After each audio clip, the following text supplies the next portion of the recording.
Buenas noches, mi nombre es Jaime Chincha y en el Perú de hoy nada está dicho. Mañana interpelan al ministro de Justicia, Vicente Ceballos, 21 preguntas que no solamente tienen que ver con el actuar del procurador ad hoc, Jorge Ramírez, sino también en las 21 preguntas hay menciones a detalles de cómo se gestó el acuerdo y se menciona en la pregunta 9 cómo es que se recibió, por ejemplo, una investigación de Rutas de Lima, ¿no?, al coordinador del equipo especial del caso Lava Jato, el fiscal Rafael Vela. Él está esta noche con nosotros y ha tenido la gentileza de concedernos una entrevista. Fiscal, gracias por estar aquí. Bienvenido. Gracias, Jaime. Buenas noches y agradecido por su invitación. No necesariamente para entrar en el tenor mismo y el detalle que debe responder el ministro de Justicia a estas preguntas. En mi opinión, es poco o nada lo que él tenga que responder.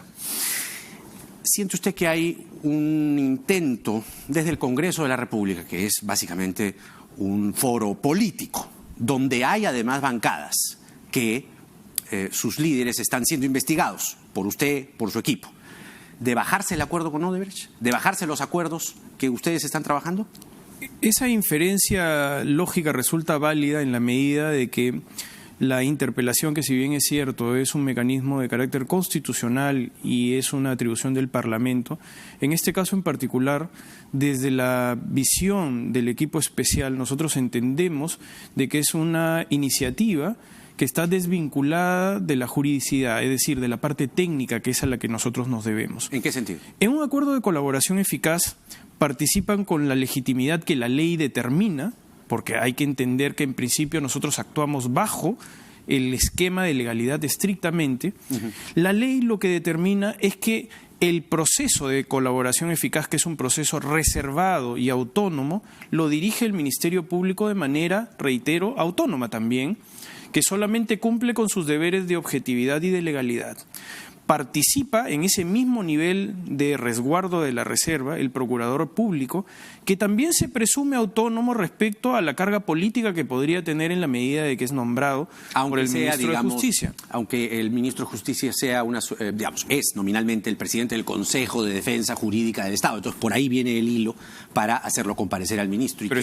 ¿Qué campo de respuesta puede tener, digamos? Porque esta es una cuestión organizacional, pero en términos de lo que es su deber, el deber del ministro de Estado es respetar la ley.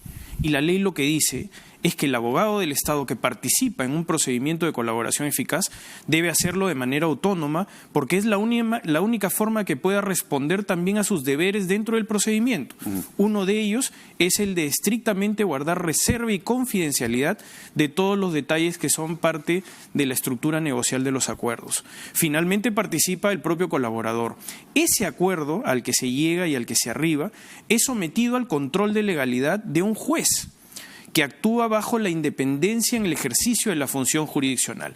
Es decir, ninguno de los actores legitimados en un procedimiento de esta naturaleza tiene sino el deber de participar directamente en respeto de la ley, en respeto de su independencia, de su autonomía. ¿Cuánto ha participado el ministro Ceballos en el acuerdo? Nosotros entendemos que participa en términos organizacionales en darle el soporte logístico para que el procurador pueda en principio hacer un trabajo técnico, logístico digo, porque el procurador tiene a cargo la negociación técnica de la reparación civil y para eso necesita un equipo técnico, necesita también las facilidades propias de lo que es consustancial al ejercicio de sus tareas. Claro, pero a él le preguntan, por ejemplo, ¿por qué no se consideraron más casos si solo se consideraron 4 casos específicos? Pregunta 8. ¿O por qué no se ha considerado el caso Vías Nuevas de Lima a cargo de Rutas de Lima? ¿Qué tiene que responder el ministro ante eso? Bueno, el ministro no puede decir absolutamente nada, porque en principio, más bien la presunción hay que invertirla. Si el ministro revelaría esos detalles, más bien estaría infringiendo la ley. Y es esa la lógica con la que nosotros vemos de que esta decisión es una decisión antitécnica, desvinculada de la parte estrictamente legal. A ver, pero eso es importante. Estamos advirtiendo entonces, de acuerdo a lo que nos dice esta noche, que hay preguntas que lo que hacen es poner en riesgo el acuerdo, es decir, develar contenidos del acuerdo que no se pueden hacer públicos. Es verdad, absolutamente. Y el ministro de Estado, aún teniendo la posibilidad de acceder a algún nivel de detalle, tiene el mismo deber de confidencialidad que le transmitió su procurador de ser el caso. En este supuesto, nosotros estamos más bien ante la estimación de que la fórmula en la que hemos trabajado de alianza estratégica con la Procuraduría Pública ha sido más bien de respeto estricto del ministro de Estado con su procurador, que debe ser autónomo. Claro. Eso ya de por sí, digamos, preocupa, ¿no? Entonces, para que quede clara la idea, hay una intención entonces en esta interpelación de bajarse el acuerdo.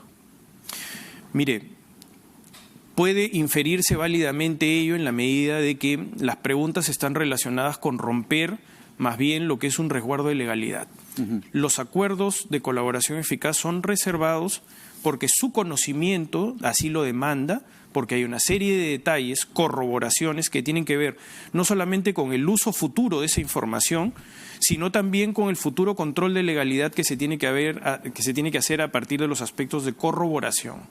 El juez tiene que tener dentro de su análisis solamente el deber de analizar las circunstancias de lo que ha sido materia del acuerdo y si se ha respetado la ley en esos términos.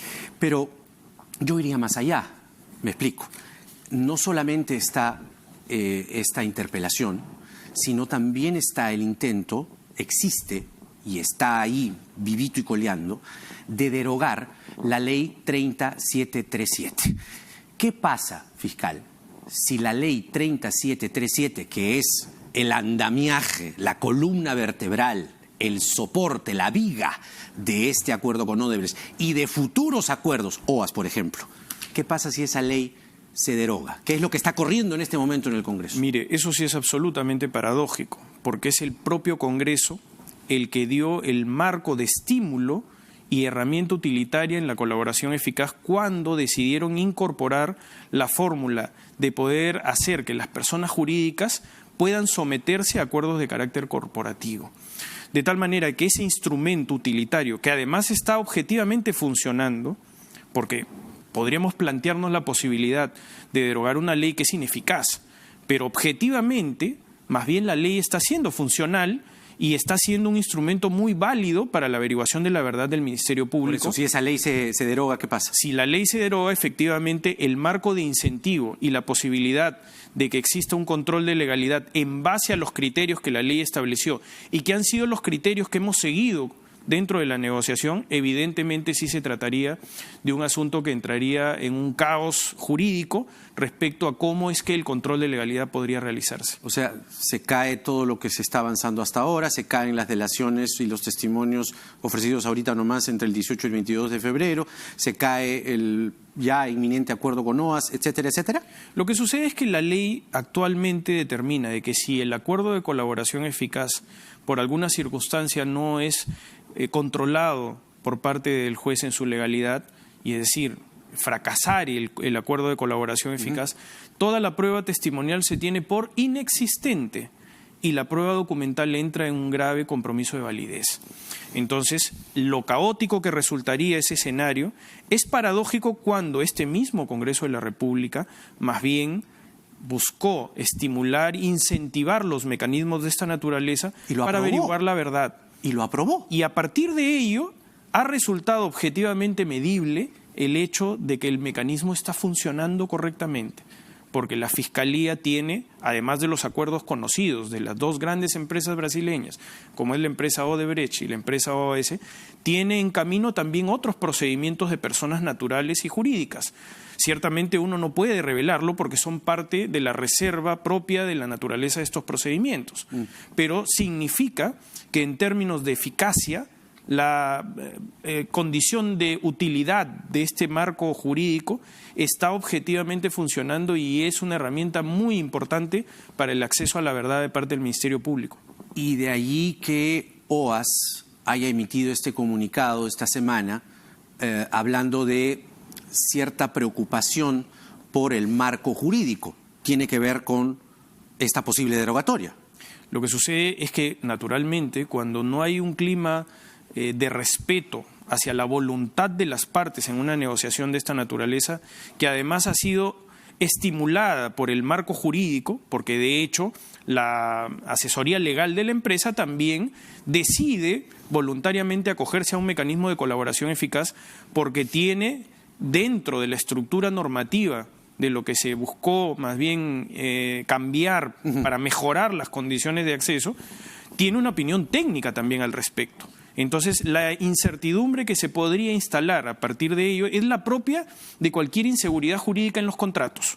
Es decir, de que no exista la posibilidad de que hacia el futuro se vaya a respetar el acuerdo de voluntades que está sometido al marco de legalidad que el propio Congreso de la República determinó en su oportunidad.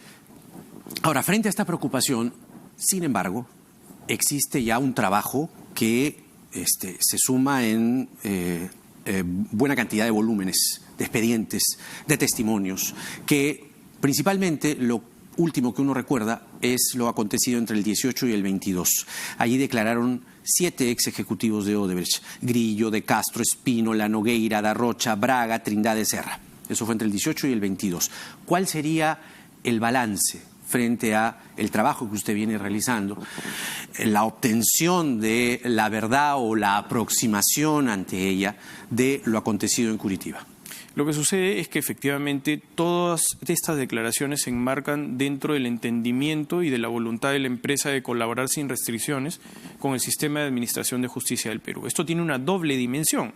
Por un lado está el acuerdo corporativo que ha suscrito la empresa en el Brasil, y por otro lado está la negociación concluida ya también con el sistema de administración de justicia de Perú. Entonces hay un nivel de doble compromiso y de garantía a la vez entre lo que son los acuerdos de la empresa Odebrecht con Brasil y con el Perú. En esa sintonía, las garantías son las que permiten de que los delatores premiados en Brasil, los ejecutivos que incluso tienen todavía que rendir cuentas en el Brasil y en el Perú, puedan tener la suficiente garantía, reitero, de que sus testimonios no van a ser usados en su contra y que más bien toda esa información que puedan aportar contribuya al compromiso que ya en su momento se había culminado en negociación. ¿Cree que lo que se ha obtenido hasta ahora, entre el 18 y el 22 de febrero, nos acerca, digo, como país interesado en conocer la verdad, a justamente ello? Es decir, ¿ha sido fructífero, ha sido positivo lo que se ha trabajado en Curitiba entre el 18 y el 22? Absolutamente, porque además es un mecanismo de carácter progresivo, que no solamente se agota en esas jornadas, viene próximamente la jornada también de declaraciones del señor Barata, pero en el interín la empresa sigue aportando documentación producto de los servidores Drowsys y MyWebD y también sigue estando sometido plenamente al requerimiento de otros testimonios que los fiscales del equipo especial en su momento planteen. ¿Qué pasó con Jorge Barata? La idea era que declare casi en paralelo con el abogado Espínola, que tenía que hablar sobre los $100.000 en la conferencia de Alan García. La respuesta o la explicación oficial fue que justamente su equipo tenía que contrastar, ordenar información y, según tengo entendido, son más de 1.000 preguntas las que tienen para Barata. ¿Es cierto eso? Sí. ¿Por qué se postergó? ¿Fue solo por eso o Barata es, usted sabe, acá es un sinfín de rumores? Por eso es importante tenerlo para que usted nos dé información nítida y precisa. Sí, ¿por qué fue la postergación? Sí, la explicación es bastante detallada en un oficio que el propio equipo especial en su oportunidad dirigió a la coordinación y luego a la Fuerza de Tareas de Curitiba para pedir la postergación. Es decir, en primer término, quien pidió la postergación del interrogatorio fue el propio equipo especial. El señor Barata está plenamente a disposición, sometido a la acción de la justicia en el Perú, sin ninguna restricción, sin ningún cuestionamiento. ¿Está dispuesto a hablar todo ni lo que ustedes le pregunten? Sí, ese señor Barata va a responder todas las preguntas porque además tiene una doble obligación. No solamente está obligado por lo que él ha asumido dentro de los acuerdos de colaboración eficaz en el Perú, sino también porque la diligencia, la declaración se va a llevar a cabo en el Brasil. Y él tiene la condición de delator premiado en el Brasil. Y una de sus reglas de conducta, una de sus obligaciones asumidas con el sistema de administración de justicia brasileño es que tiene la obligación de colaborar sin restricciones con el sistema de administración de justicia de Perú. Eso en la medida de que se han llegado y se han arribado a acuerdos con la empresa Odebrecht. La justicia brasileña protege a sus delatores premiados en la medida de que cumplan con sus obligaciones, de tal manera que... Y una de esas obligaciones es Perú. Es Perú. Y está claramente determinado dentro de sus reglas de conducta, reglas asumidas voluntariamente para tener un beneficio premial en el Brasil. O sea, no es que podría no hablar Barata. No, el señor Barata está obligado. Es más, todas las declaraciones de esta naturaleza son llevadas a cabo por la Procuraduría Federal brasileña. Y lo primero que se le dice al delator es que él está en la obligación de, según las leyes brasileñas, decir todo lo que sepa y de colaborar sin restricciones, porque las consecuencias no solamente están vinculadas al cumplimiento de sus obligaciones en los acuerdos de colaboración eficaz de Perú, sino también de Brasil. Porque hay también esa especulación, que cuál es el nivel de garantía de que el señor Barata vaya a decir la verdad. Exacto, que si existe algún vínculo de afinidad, que si existe algún vínculo de cercanía. Bueno, el señor Barata tiene la obligación de decir toda la verdad, no solamente por la obligación que ha asumido voluntariamente con el Perú de someterse a un acuerdo de colaboración eficaz, sino también por la condición premial que ostenta en el Brasil. Con el testimonio de Barata, ¿son cuántas? Sí, son poco más de 1000 preguntas. Más de 1000 preguntas. Sí, así es. Con sus respuestas, ¿usted podría garantizar que ya se pueden asegurar algunas acusaciones? Mire, solamente para complementar la parte de la respuesta que le estaba dando en el caso del señor Barata. La cuestión logística que determina el operar bajo el sistema de cooperación internacional implica que hay una cierta burocracia en el envío de toda la información que se recoge a través de la prueba testimonial. Brasil tiene 2 unidades de cooperación internacional en Brasilia, una ciudad diferente a Curitiba. Entonces, el problema que surgía en ese momento con el señor Barata era que toda la información testimonial y documental que se había aportado en los interrogatorios del mes de febrero ciertamente no había llegado al Perú.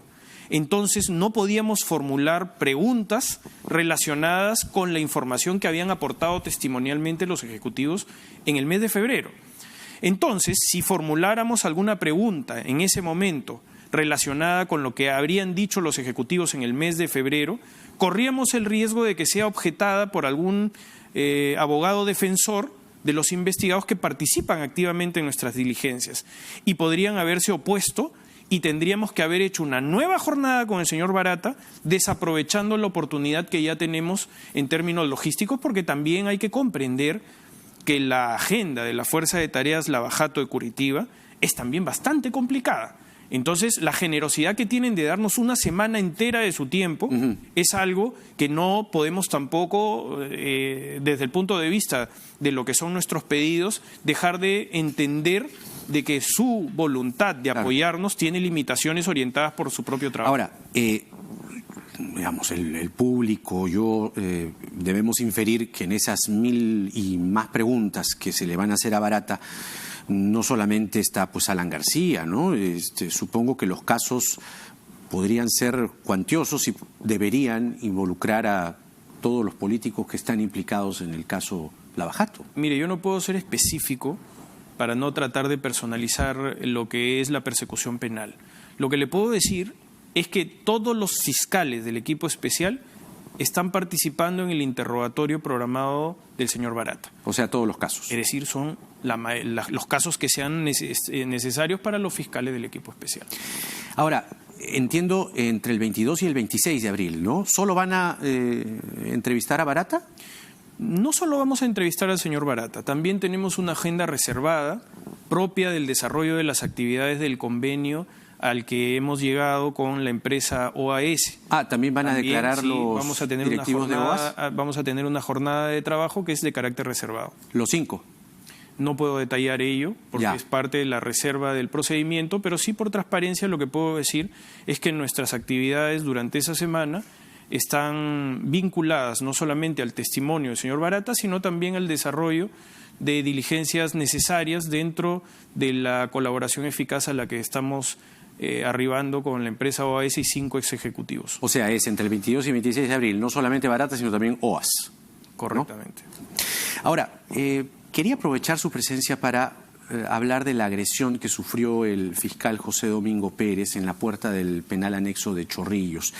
El argumento de la señora Fujimori, primero para no declarar es que ella ya había declarado y que tenía derecho a preservar su silencio, que no estaba obligada y que además ella ya había declarado. Se entendía que básicamente lo que le iban a preguntar era más de lo mismo y que eso era algo que ella no podía admitir. ¿Era así? ¿Era una, digamos, audiencia tan tediosa que solamente eran casos que ella ya había referido antes? Para comenzar, la señora Fujimori no tiene el cuestionario previamente, de tal manera de que no puede tampoco hacer una inferencia de qué es lo que le iban a preguntar, porque eso es parte del desarrollo y estrategia de actividades del Ministerio Público. Para nosotros esta agresión es inaceptable, la rechazamos categóricamente. El hecho de que la señora primero se niegue a través de un Twitter a responder sus preguntas, que podría ser el ejercicio regular de su derecho a guardar silencio, pero que no lo haga formalmente primero ante el fiscal, demuestra de que hay un irrespeto hacia lo que es la autoridad. Y eso tiene un correlato también con las agresiones de las personas que estaban esperando. ¿Guarda relación? Entonces, desde nuestro punto de vista, si la señora Fujimori quería guardar silencio, no debió haberlo comunicado a través de un Twitter. Si respeta a la autoridad y se somete a la legalidad del país, debió en principio decírselo al fiscal durante el desarrollo de sus diligencias. Es decir, cuando el fiscal ingrese, le formule las preguntas y ella haga uso del derecho a guardar silencio. Pero esto se comunicó primero vía un Twitter y eso pudo haber generado una exacerbación o un mensaje.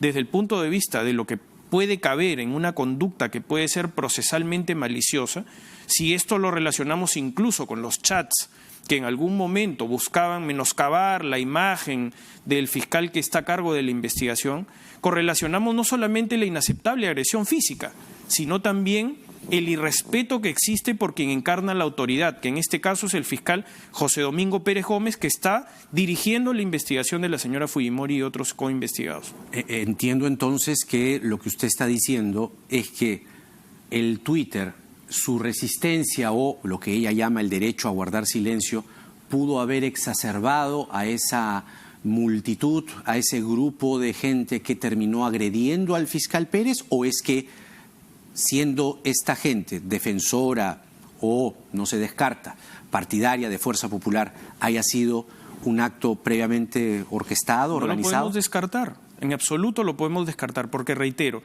si la señora Fujimori se somete a la legalidad, no debió haber comunicado vía un Twitter de que va a hacer uso del derecho al silencio, porque esa es una respuesta que se da cuando el fiscal llega más bien a cumplir con su labor y con su obligación, que es formular los interrogatorios.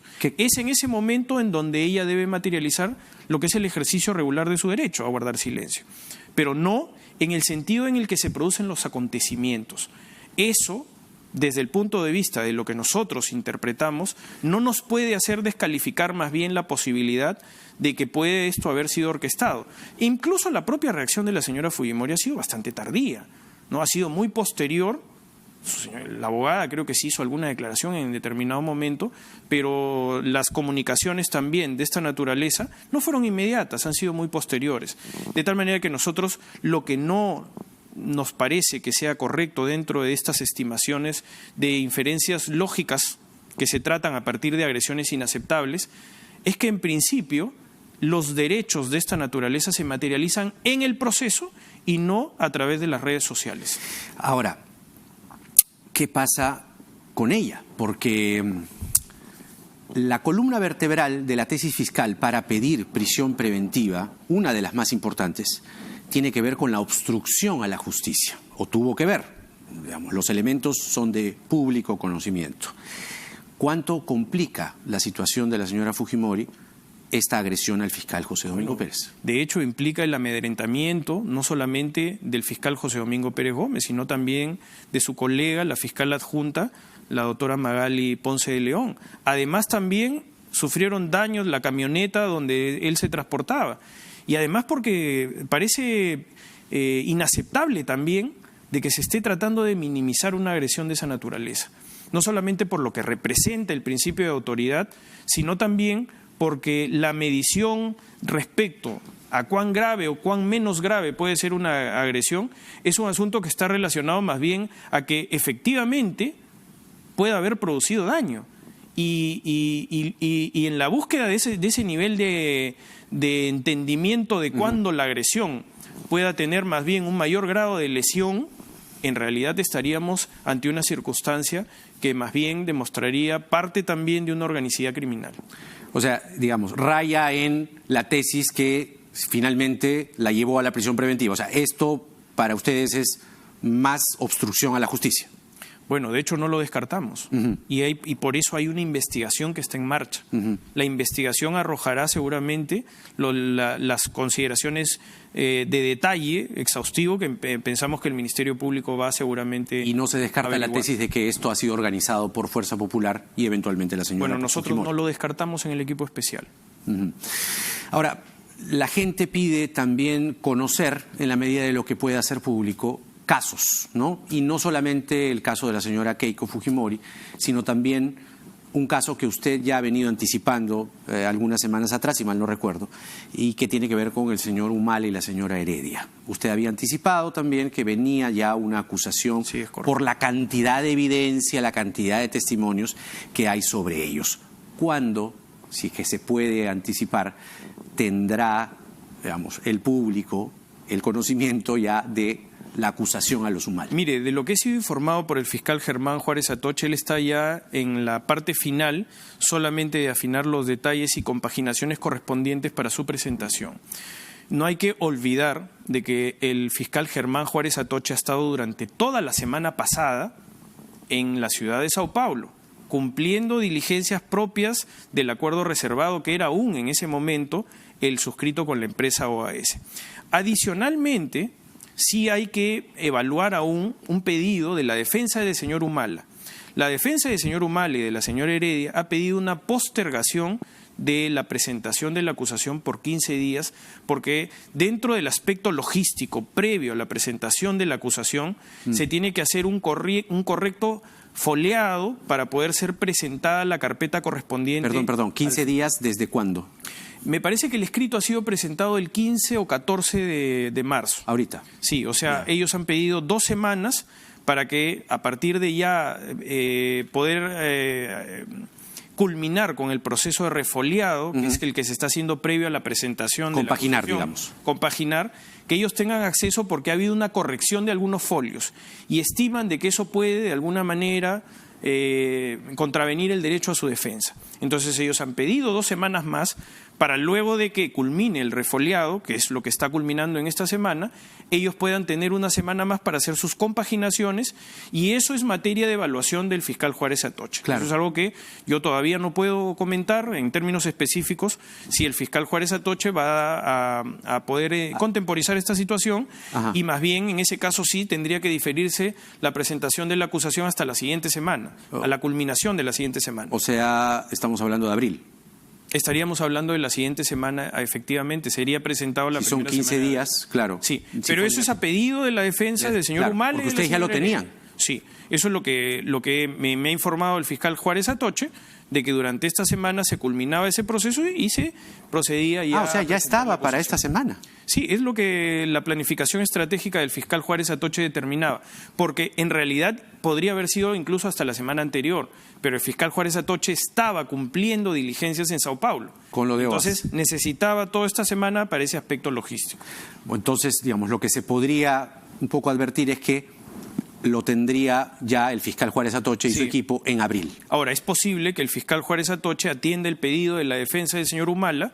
Ajá. Y permita de que durante la próxima semana se puedan hacer todas las consideraciones propias de la defensa y el acuerdo se esté presentando la primera semana de abril.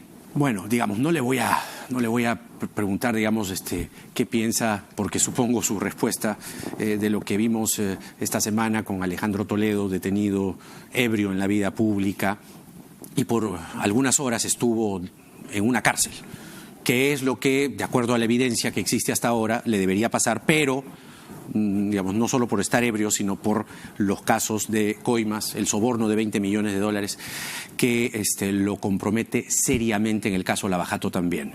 ¿Hay algún avance ya concreto en el caso de Alejandro Toledo? Porque se había hablado de que lo de Maiman venía y venía pronto. Sí. ¿Qué novedades hay ahí? Mire, más allá de lo negativamente anecdótico que representa la conducta del señor Toledo en la que termina siendo aprehendido por las circunstancias ya de público conocimiento. Efectivamente, durante esta semana vamos a cumplir con diligencias en la ciudad de Tel Aviv.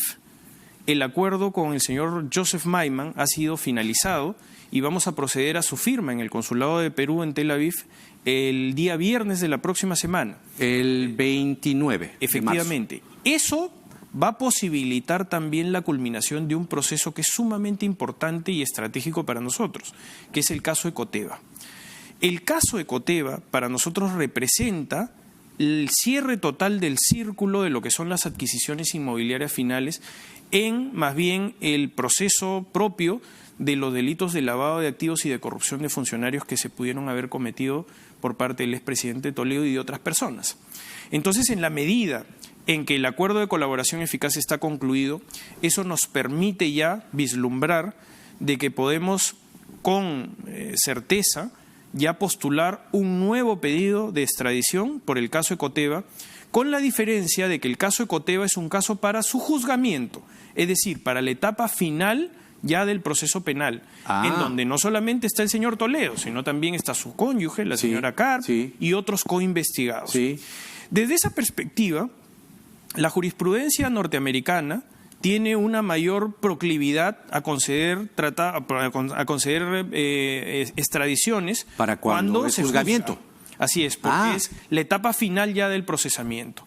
Sin embargo, acá creemos que más bien la posición peruana respecto a la primera extradición se va a ver fortalecida notablemente porque el primer pedido no incluye el caso Ecoteva. Cierto. Y ahora el caso Ecoteva, con la colaboración eficaz concluida del señor Maiman, va a permitir que tengamos un reposicionamiento y un fortalecimiento de la pretensión de traer lo más pronto posible al señor Toledo. Y eso es el 29. Entonces el 29 firman el acuerdo de colaboración con Joseph Maiman en Tel Aviv. Correcto.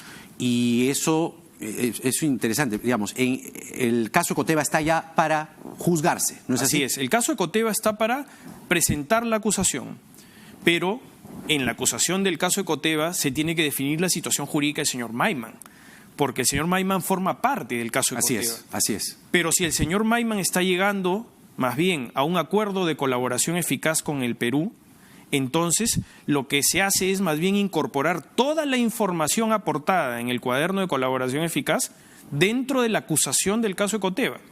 Y eso fortalece notablemente el caso Ecoteva, que es finalmente presentada la acusación y solicitado el pedido de extradición del señor Toledo. En el caso del señor Toledo hay un mandato de prisión preventiva también en el caso Ecoteva.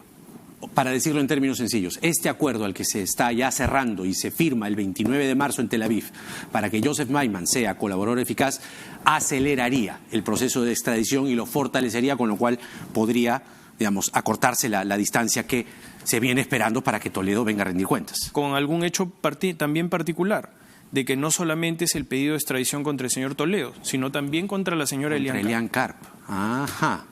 Además, si me permite, Jaime, también es una demostración objetiva de que el marco de la colaboración eficaz, el marco jurídico de la colaboración eficaz, está funcionando. Claro, y esto también se hace al amparo de la ley 30737. Efectivamente. Así que se la quieren tumbar, ojo, y que además mucho cuidado. Y que además también ha participado activamente el procurador Jorge Ramírez. Nosotros viajamos también con el procurador Ramírez porque él ha sido también un elemento importante y coadyuvante dentro de los acuerdos a los que se ha arribado con el señor Maiman en el pago de la reparación civil hacia el Estado peruano. Alan García, sus defensores han levantado el hecho de que el señor Spínola no se haya referido en ningún momento a un soborno, con lo cual, en la teoría siempre de sus defensores, que es una versión de parte, no tendría mayor investigación que lo comprometa. Primero sería bueno saber qué de lo que se puede hacer público, qué importante ha sido el testimonio de Spínola y cuál es el peligro procesal, si lo tiene el señor García, teniendo en cuenta de lo que pasó del pedido de asilo frustrado hasta hoy. A ver, hay que entender que el señor García está sometido a la acción de la justicia. Es decir, pesa sobre él un impedimento de salida del país. Es decir, hay una medida precautelar aseguradora de los fines estrictamente necesarios de la investigación. El señor García se le están respetando plenamente sus derechos. Su abogado defensor ha participado tanto en el interrogatorio del señor Marcos Grillo como en el interrogatorio también del señor Américo Espínola. Ha formulado preguntas, ha realizado todo, ha desplegado toda la actividad propia de la defensa. Desde el punto de vista de la información aportada, todas las preguntas que ha formulado el fiscal en su momento, José Domingo Pérez Gómez, han sido respondidas de manera exhaustiva. El señor Américo Espínola y el señor Marcos Grillo han reconocido el contenido de todos los correos aportados por la empresa Odebrecht. Esos correos forman parte del sistema Drowsys y MyWebDay. Esos correos fueron aportados dentro del marco también de la Ley de Colaboración Eficaz, es decir, en el marco de entendimiento al que estamos sometidos y que el propio Congreso de la República posibilitó. En esa medida, todos los actos de investigación que son subsecuentes, como por ejemplo podría ser la declaración del señor Jorge Barata, determinarán el curso causal de la investigación. Eso forma parte de la evaluación autónoma que realiza el fiscal José Domingo Pérez Gómez. Claro, porque varios de los testimonios, sobre todo Grillo y Espínola, concluían siempre, de lo que se ha podido conocer, que se le pregunte al señor Barata.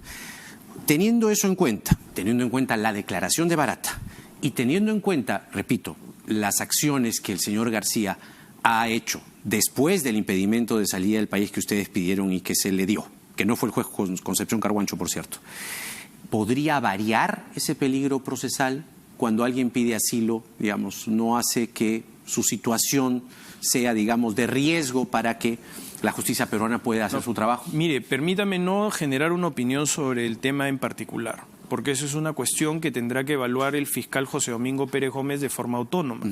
Y si yo doy alguna opinión al respecto, podría interpretarse más bien que no estoy respetando su autonomía fiscal. Entonces yo no puedo hacer un comentario sobre esa circunstancia que evidentemente aconteció, claro, pero que desde mi posición como jefe del equipo especial yo tengo que ser bastante precavido en respetar lo que podría ser la evaluación del fiscal José Domingo Pérez en su oportunidad. De acuerdo. Entonces, claro, todos los caminos conducen a Barata, ciertamente. Bueno, el señor Barata tiene evidentemente una condición de testigo privilegiado en la medida de que ha sido un testigo presencial y un testigo también de referencia a la vez. Pero efectivamente la cantidad de información que él tiene, reitero, que vincularse también a lo que pueda ser corroborable. Entonces, en esa medida, quisiera sí recalcar que el nivel de garantía de que el señor Barata tiene que hablar, de que el señor Barata va a responder sin ninguna restricción las preguntas, es porque está sometido a la ley brasileña y a la ley peruana. Claro. Fiscal, estoy muy agradecido por esta entrevista. Solamente ya para irnos, porque viene Fernando Tuesta, presidente de la Comisión para las Reformas Políticas, ya está aquí con nosotros. Pero he recibido una información que mañana se publica en Perú 21, que es muy interesante. ¿Se acuerdan ustedes de los casos que abrió Pedro Chávarri, cuando fue fiscal de la Nación, contra el juez Concepción Carguancho, contra el fiscal José Domingo Pérez, contra la fiscal Sánchez, que lleva adelante el caso Cuellos Blancos? Bueno, Chávarri se fue. El problema es que quien se ha hecho cargo de esas carpetas es el fiscal supremo Tomás Gálvez. Esa es la información que va a salir mañana en Perú 21 de la Unidad de Investigación.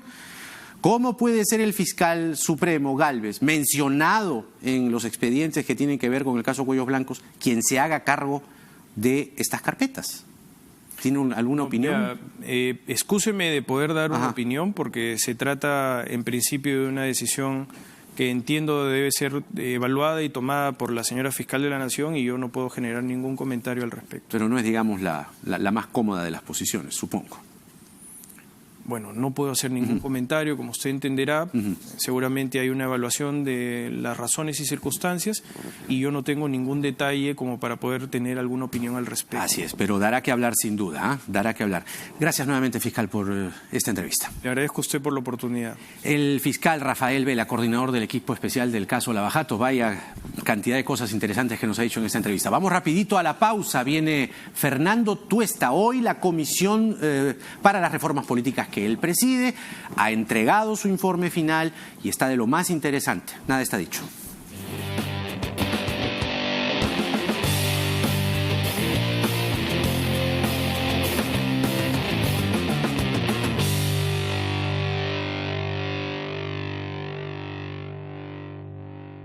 Del 18 al 20 de marzo, aprovecha super ofertas en destinos de Estados Unidos. Vuela directo a Miami desde $499 pagando con tarjetas Diners exclusivo a Despegar.com. Viajar es posible.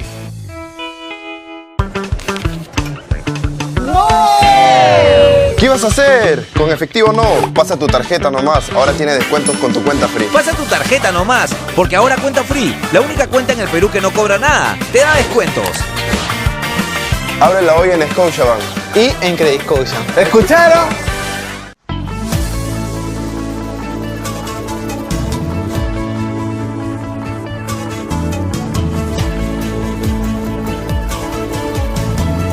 RPP, el medio en el que puedes confiar.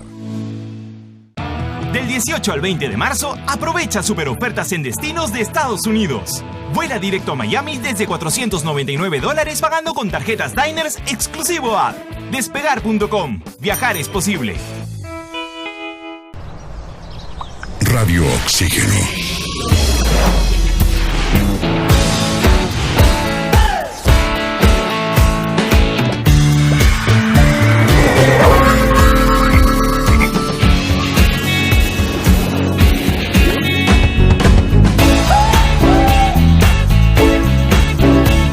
Vemos el mundo diferente porque respiramos música. Radio Oxígeno, clásicos del rock and pop. Del 18 al 20 de marzo, aprovecha super ofertas en destinos de Estados Unidos. Vuela directo a Miami desde $499 pagando con tarjetas Diners exclusivo a Despegar.com. Viajar es posible.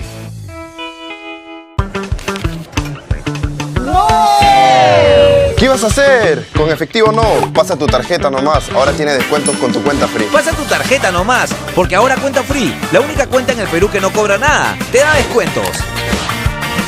Ábrela hoy en Scotiabank Y en Credit Scotia. ¿Escucharon? Del 18 al 20 de marzo, aprovecha super ofertas en destinos de Estados Unidos.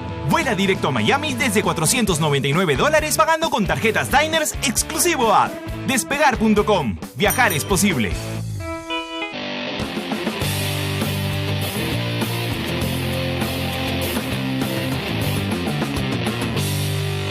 Ya está con nosotros Fernando Tuesta Soldevilla, presidente de la Comisión para las Reformas Políticas. Hoy se ha presentado este informe en la presidencia del Consejo de Ministros, nada menos que con el propio Salvador del Solar y Vicente Ceballos. Fernando Tuesta está con nosotros. Fernando, muchas gracias por venir. ¿Qué tal, Jaime? Gracias por la invitación. De lo más interesante y como ya tú te imaginarás y advertirás y anticiparás, también van a haber pues por ahí algunas preguntas, algunos cuestionamientos y también desarrollar, ¿no?, parte del informe que yo he tenido acceso rápido al resumen ejecutivo para poder tener materia de discusión en esa entrevista. A ver, de las cosas que más me han llamado la atención, tú la desarrollarás al detalle, que la Corte Suprema decide el levantamiento de la inmunidad parlamentaria. Además, en este contexto resulta interesantísimo porque, claro, las componendas se están viendo. Caso Donaire, por ejemplo, ¿no? O sea, los ejemplos saltan a la vista. Y además que los sentenciados en primera instancia estén impedidos de postular. El retorno a la bicameralidad, la no reelección, son varias propuestas interesantes. Comencemos por la de la Corte Suprema, ¿te parece? A ver, ¿dónde crees, o en esa o en cualquiera de las que te he mencionado, dónde crees que va a estar la cosa más dura? ¿Dónde crees que la discusión va a ser difícil de transar? Para empezar, todas estas medidas son para el proceso electoral y para los representantes que nacen del 2021. Hemos tratado de evitar incursionar digamos, en la política de coyuntura, que quizá lo que podría ocasionar es que no se aprueben, se enturbie la discusión. Esto es una mirada de largo plazo.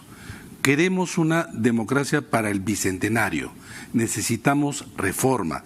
Y esta propuesta, que es integral, que es una propuesta que tiene coherencia en sí mismo, que no es una suma de partes, tiene componentes efectivamente, pero también tiene ejes en donde se han construido y organizado. Entonces, para llegar acá, recordarás tú que nosotros iniciamos un periplo en el Congreso, visitando al presidente del Congreso, a la presidenta de la Comisión de Constitución. Nos hemos reunido con las 10 bancadas, nos hemos reunido con partidos, etcétera. Y entonces el ánimo para la reforma era alto. Y muchos de estos elementos que ahora forman... ¿En todas las bancadas? A nosotros nos recibieron muy bien todas las bancadas. ¿Esta propuesta ya se ha, digamos, adelantado? No. Nosotros, el primer paso fue visitar... El concepto de recoger iniciativas. Aquí lo que han plasmado es también de lo que han recogido de todas las tiendas. De todas las tiendas, ahí está. Ahora, no solamente de los partidos políticos, sino también sociedad civil, constitucionalistas. Hemos tenido, digamos, un grupo importantísimo de eventos y de reuniones. Pero yo creo que acá de lo que se requiere es voluntad política. Y muchos grupos parlamentarios nos dijeron lo siguiente: queremos dejar un país mejor y por lo tanto la reforma es importante. Y nosotros creemos que así debe ser. Y así esperemos que sea desde el momento en que el gobierno, que ya tiene en sus manos este informe, lo haga suyo. Bueno, también puede ser en parte, tiene todo el derecho, y lo presente, porque son 12 proyectos de ley, 4 de ellos de modificación constitucional, 8 de modificación legal.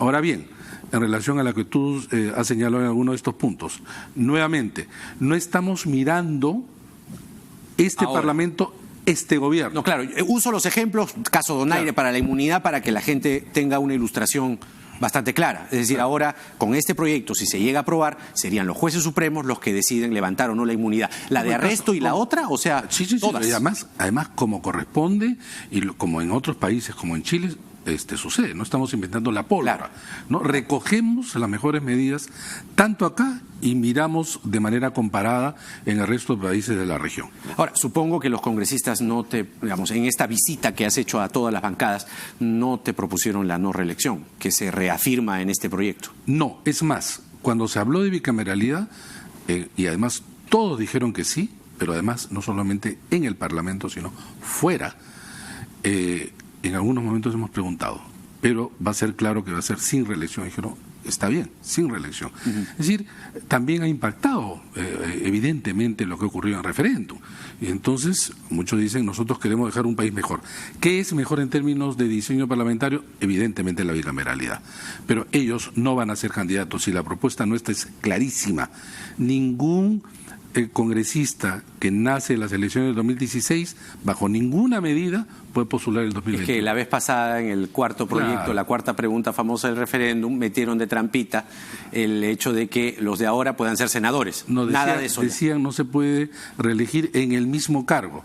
Y en consecuencia, si ahora vas a ser senador, nunca fuiste senador, fuiste congresista, ¿no? Ahora, eso no. Claramente estipulado. No. Lo segundo, importante, no hay incremento del presupuesto. Habrá 2 cámaras, habrá senadores, pero estamos colocando justamente que el presupuesto del Congreso no superará el 0.45% del presupuesto nacional de la República, como es hoy. Claro, o sea, 130 congresistas que ahí se parten senadores y diputados. No, 130 diputados, a los que se le agrega 2 escaños para peruanos residentes en el extranjero, que en el 2021 serán aproximadamente 1 millón de electores, un escaño referido a lo que es el electorado indígena, más 50 senadores. Obviamente se abre la Cámara de Senadores, pero además esto tampoco lo estamos inventando nosotros. Ese fue el acuerdo y la propuesta del Ejecutivo.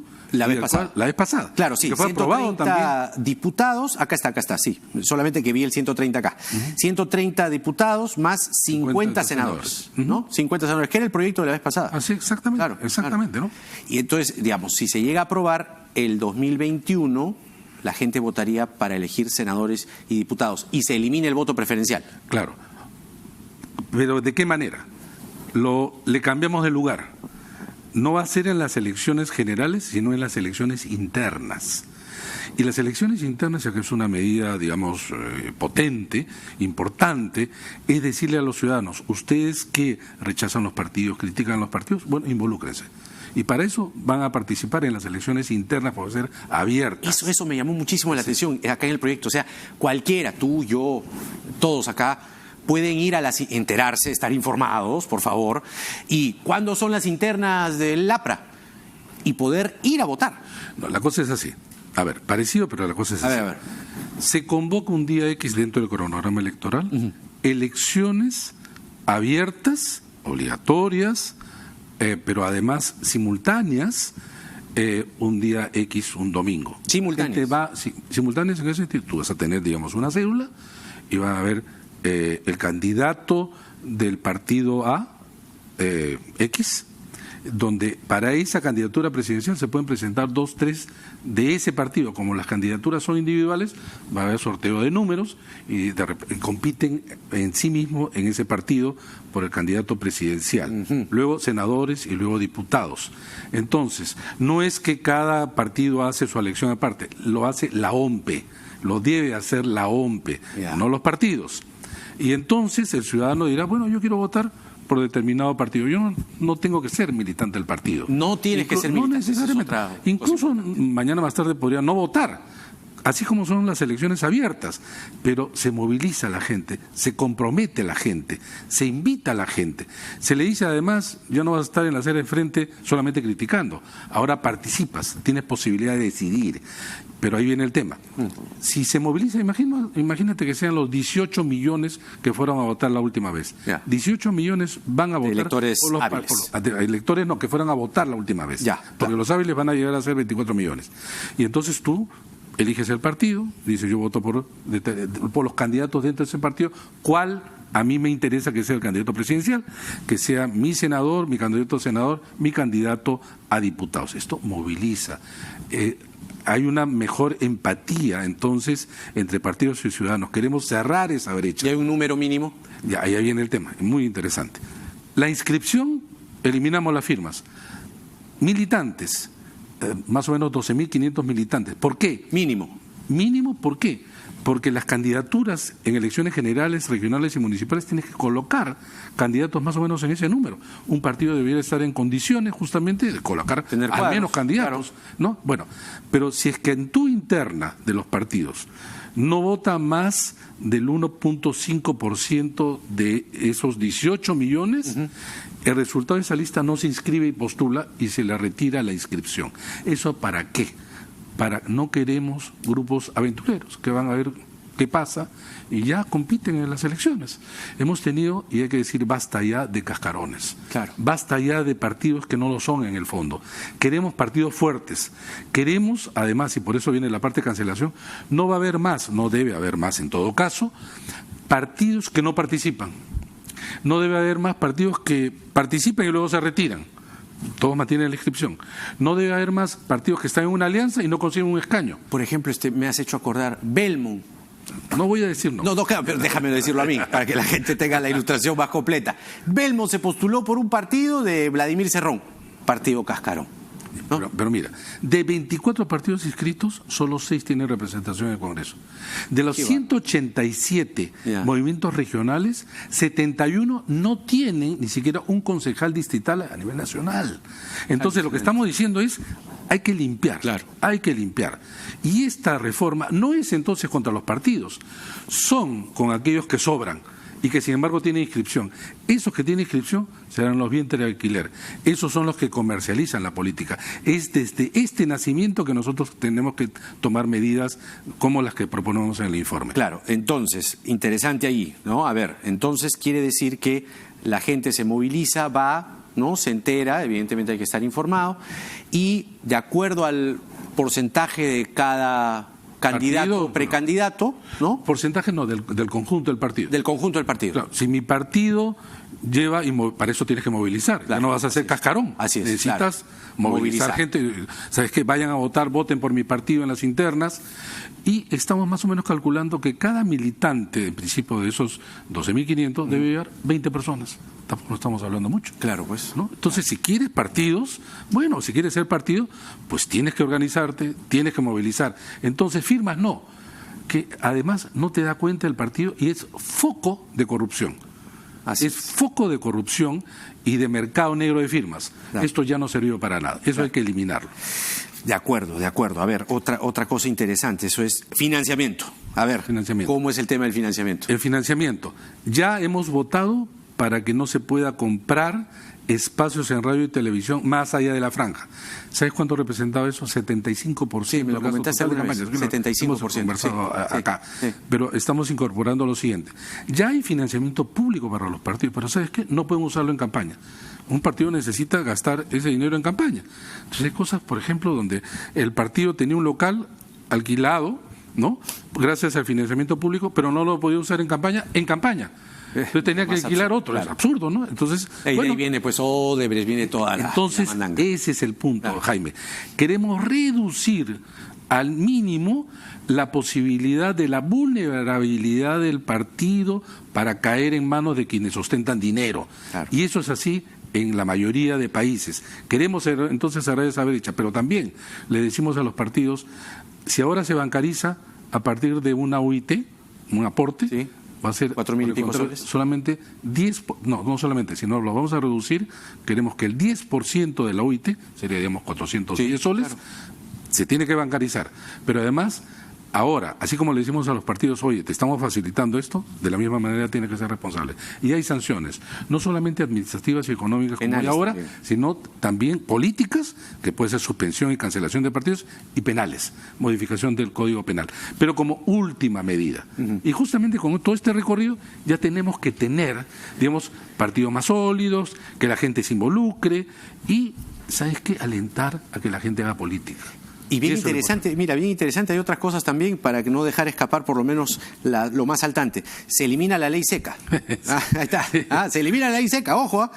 Y esto, por fin, Fernando, las encuestas, claro, ¿cómo no van a poder publicarse? 24 horas antes sería, digamos, el margen en el cual no se podrían conocer encuestas. ¿Sabes qué? Lo primero, sobre la ley seca. Esta es una medida